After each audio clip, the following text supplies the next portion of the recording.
What if the most dangerous prisoner in South Africa didn't just escape, but faked his own death to do it? May 2022. Inside the Mangang Correctional Center in Bloemfontein, a prison cell erupts in flames. When the fire is extinguished, a charred body lies on the bed. The Department of Correctional Services announces that inmate Thabo Bester, convicted rapist and murderer, has died by suicide. His chapter is closed. But as weeks pass, whispers emerge. The body doesn't quite match. The DNA doesn't align. And then sightings. A tall man alive, walking freely, shopping at Woolworths. The man declared dead is still breathing. Netflix's documentary Beauty and the Bester rips the mask off one of the most audacious prison escapes in modern history and exposes the toxic love story that made it possible. By the time this story reaches its end, Thabo Bester, once thought dead, will be captured again not in South Africa, but across the border in Tanzania.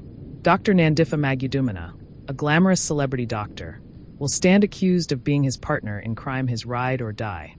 A system that was supposed to keep the public safe will be exposed for its failures, corruption, and shocking negligence. The outcome isn't just the recapture of a fugitive. It's a nation forced to face hard questions. How could a maximum security prisoner fake his own death and vanish into the suburbs? And how deep did the rot go inside the institutions meant to stop him? The truth didn't emerge easily. Every layer of this story is wrapped in lies, cover-ups, and distractions. Authorities claim certainty. Bester is dead. That was the first wall of deception. Evidence was delayed or ignored. DNA results dragged on for months. Autopsy results contradicted official statements. Journalists were threatened. The investigative newsroom ground-up faced pushback when they began asking uncomfortable questions. Love clouded judgment. Dr. Nandipha, respected and admired, seemed willing to risk everything for Bester. The obstacles weren't just bureaucratic. They were deeply personal. They delayed the truth, allowing Bester to live free for nearly a year. Thabo Bester wasn't new to infamy. Before his imprisonment, he was dubbed the Facebook rapist. Using social media, he lured young women with promises of modeling jobs. What they found instead was assault, violence, and in at least one case, murder. In 2012, he was sentenced to life imprisonment. Justice, it seemed, had been served. But Bester was not done rewriting his fate. Even inside prison, Bester managed to manipulate systems. He allegedly ran businesses, conducted meetings, and operated under aliases like Tom Motseep. Somehow, guards turned a blind eye. Somehow, money flowed. Somehow, the rules bent around him. It was a foreshadowing of the greater deception to come. On the morning of May 3, 2022, a fire broke out in cell 35. The body inside was so badly burned it was nearly unrecognizable. Officials wasted no time declaring the obvious. Bester was dead, a victim of suicide. But the cracks appeared quickly.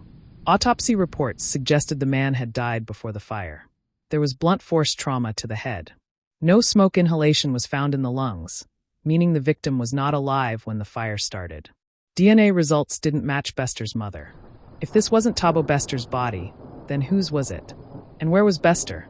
Journalists at Ground Up began publishing stories challenging the official narrative. People reported seeing Bester alive at malls, in upscale neighborhoods, even shopping with Dr. Nandipha. At first, the sightings sounded like rumors. But then CCTV footage surfaced. There he was, alive, walking freely in Sandton City Mall, months after his supposed death. The lie had crumbled. This is where the story twists from prison break into dark romance. Dr. Nandipha was no ordinary accomplice. She was a successful doctor, a public figure, admired for her medical work and glamour. But beneath the spotlight, she was deeply entwined with Bester. The documentary paints her as his partner, smuggling him out of prison, arranging rental homes, and building a new life together. She even tried to claim the charred body from the prison fire, insisting it was her customary husband. Was this love, coercion, obsession, or a calculated decision to tie her fate to a dangerous man? The truth is murky, and it's what makes the story so chilling. For nearly a year, Bester and Nandipha lived as ghosts in plain sight. They rented luxury mansions, drove flashy cars, and operated fraudulent businesses. They weren't hiding in shadows, they were hiding in wealth. And for a while it worked. But as Ground Up and other outlets exposed more details, public outrage grew. The walls closed in. In April 2023, nearly a year after his death, Bester and Nandipha were found in Arusha, Tanzania, attempting to flee. The scene was cinematic: a dangerous fugitive, a doctor by his side, caught far from home. Deported back to South Africa, Bester was placed once again behind bars, this time under far tighter security. Nandipha faced her own charges. But the questions didn't end there. At the heart of Beauty and the Bester is not just crime, it's betrayal, grief, and obsession. For the victims' families, those harmed by Bester's crimes saw justice crumble. To learn that the man who destroyed lives had walked free under false pretenses, it reopened wounds that never healed. For the family of Katlego Bareng, the body burned in Bester's cell was not his. It belonged to Bareng, an ordinary man whose life ended brutally so Bester could vanish. His family learned that their son's body was used as a prop in someone else's escape. Their grief is indescribable. For South Africa, trust in the justice system fractured. How could a maximum security prison allow this? Were officials complicit or just negligent? The public demanded answers. For Nandipha, was she blinded by love or controlled by manipulation? Did she choose this path willingly, or was she trapped in Bester's psychological web? Her fall from respected doctor to accused criminal is one of the most tragic arcs of the story. This emotional complexity is what makes the documentary so gripping. It isn't just about an escape, it's about what people will risk, what systems will cover up, and how love can turn poisonous. The deeper you look, the darker it gets. Systemic failure.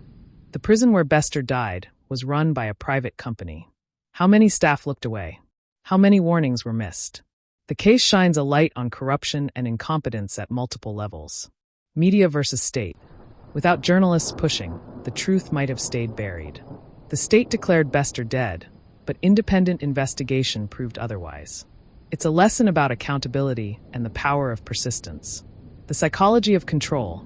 Bester has always thrived on manipulation, of victims, of systems, of partners. The documentary forces us to question: was Nandipha truly in love, or was she another victim of his control? Love and crime. The title Beauty and the Bester is not just clever wordplay. It's a metaphor for the dangerous cocktail of attraction and destruction. Beauty masked the beast, and together, they almost got away with it. Beauty and the Bester, streaming now on Netflix, is more than a true crime documentary. Thabo Bester is once again behind bars. But the scars of his escape and the questions it raised remain open wounds for South Africa. Because the real horror isn't just that one man faked his death. It's that a system let him.